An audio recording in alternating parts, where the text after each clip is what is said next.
Why do the Romulans put a black hole in the centre of their ships?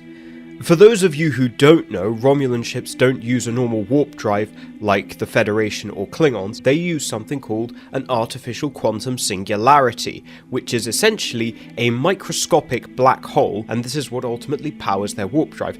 Now, there are obviously quite significant advantages to this system, namely, unlike an antimatter reactor, which must be constantly fed deuterium and antimatter to continue the reaction, a artificial quantum singularity can just continually exist. It sustains itself.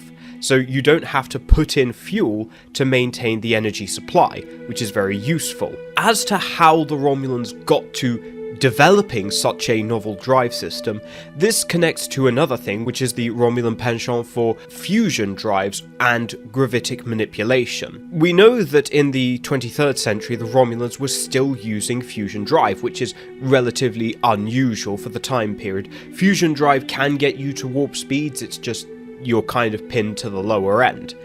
And this is essentially because the Romulans previously they didn't feel the need to go particularly fast.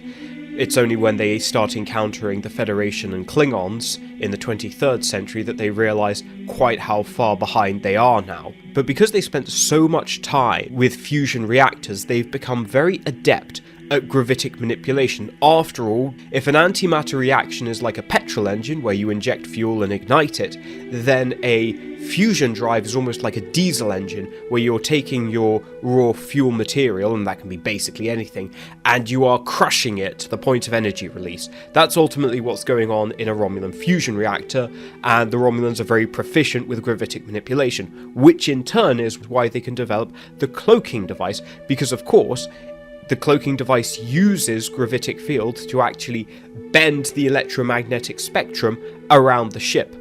And then we take this further into the 24th century, they can use this to develop the artificial quantum singularity, as after all, in order to first create and contain a microscopic black hole, obviously takes quite significant knowledge in terms of gravitic manipulation. Ultimately, the very same reason that the Romulans were so behind in the 23rd century is the same reason that come the 24th century they have this very novel and very impressive propulsion system.